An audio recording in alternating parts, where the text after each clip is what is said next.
Hello, everyone. How are you doing today? My name is Pastor Jesse, and welcome to my podcast. Today, I want to talk about something very important. It's about relationship. It's a very good subject. So just please be patient with me and listen. This morning, I was on call with a friend of mine, and she had this person. She's a she.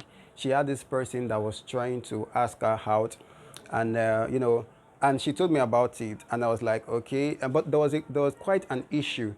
This guy that was trying to ask her out has a girlfriend, that is currently with, the people I'm talking about. They are both grown-ups, you know. And then there was one question me and this friend of mine have for the guy.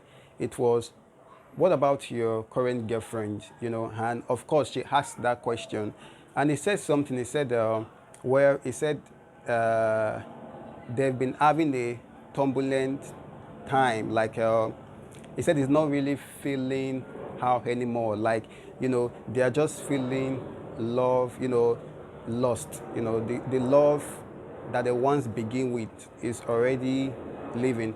So I told my friend something that I would like to tell you today, because a lot of people make that mistake without realizing. What is that mistake? Because love is usually one of the most demanded criteria for relationship. All over you, they will tell you is love. They will say you have to love that person, you have to love him or her. So because love is one of the most demanded criteria, people tend to not understand that love is just a mere feelings, and love is not what consummate couples together. Love is not what seal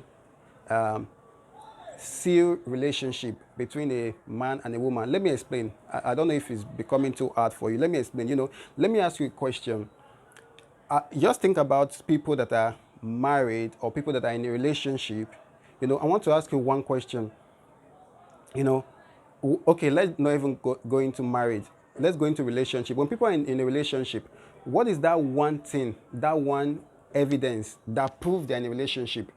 Like, how are they in the relationship? When you see two people in a relationship, what is the proof? What is the proof? What is the evidence? How do we know people are in a relationship?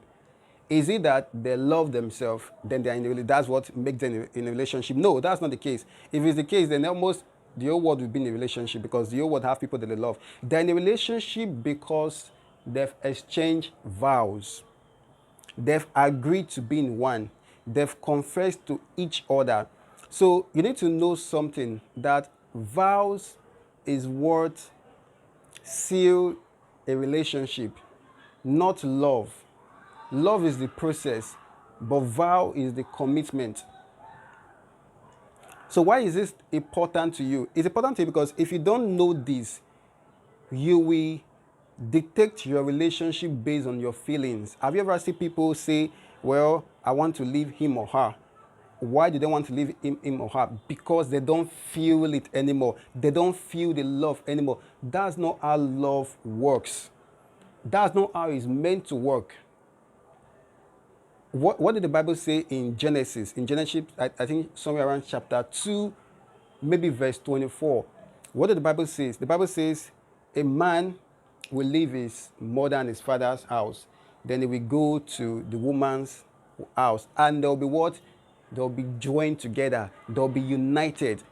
So that unity is the vow, is the exchange of vow, is what consummates relationship, not feeling. So it's very important for you to know this. It's vow. So relationship means you've agreed, both of you have agreed to be each other's partner, each other's backbone, irrespective of feelings, because you can't bank on feelings to keep your relationship going.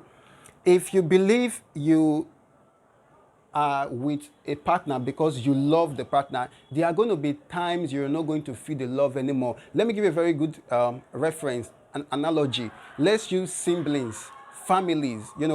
I'm talking about siblings now, real biological siblings.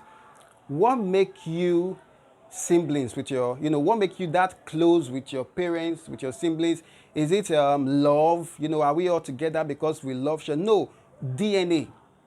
It's genetic. You know, that's why when there's issue among your siblings, you are not thinking of, leaving.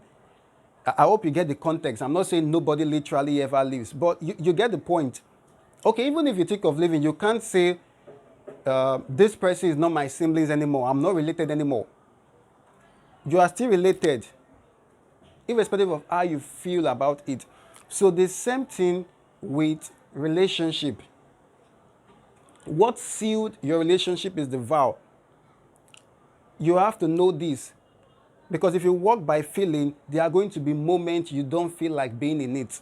There's always going to be moments. There is literally always going to be moments. And then you'll be so quick to want to leave. Why do you want to leave? Because you don't feel in love anymore. Well, I'll tell you something. The next person you are still going to experience the same issue.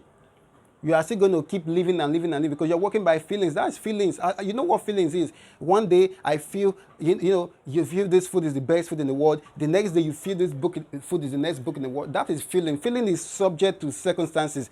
It's subject to change. It's subject to so many things. So you don't do it because you feel like doing it. You do it because it's right. You are there.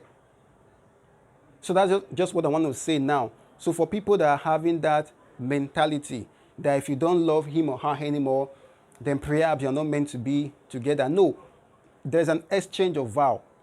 It's a vow that seals it. And let me tell you something that is amazing that you might not know. When you give the vow, there are things like arranged marriages, right? And they work out, because there's this narration, maybe due to all this, I don't want to tag any movie, maybe all this Korean movie, like it's all love, love, love. That is impulsive, just rush of adrenaline. And that's why you always see in those movies, you can see that they easily change attention, they divert. They can be in love with this one, and they know it's not that one anymore. Oh, they thought it was that one, now it's this one. No, that is more of being more impulsive. You have to decide who you want to be with. And when you decide who you want to be with, you have to start giving the love. That is how it works. The decision comes first before the love. And I know you've probably never heard it this way before. Well, this is how it should be. How did I know that's how it should be? Because it's how the Bible said it should be. Love is a decision. Love is a choice. Love is not a feeling. It's a decision. You choose who you want to love. And guess what? We are talking about relationship now. The Bible says something to us that is amazing. Jesus said, love your enemy. So what does that tell you? That tells you, it never said, what's amazing? It didn't say, make your enemy your friend and love them. It said, love your enemy. That means your enemy. That means the one you are angry with. That means the one you hate. Show love to him. Love him. So that means in spite of my feeling for that person, I should love him. Yes, that's what Jesus is saying. He never said, oh, the enemy is going to change. Then you are going to, like him now, or it's going to be a better person. No, he said love your enemy. So love is a decision, is a choice. And when you choose, when you make that decision, your emotion follows. So if I'm saying to you now, which I'm saying to you, I love you, it's a choice. So when you choose to love someone, the next thing is that what your feelings come. So that's how love works. So when you choose to love somebody, start giving the feelings. Start finding out what is great about that person. Okay, someone can say, how about the negative things, the bad? Well, that will be another topic for another day, because someone can say, about in a relationship,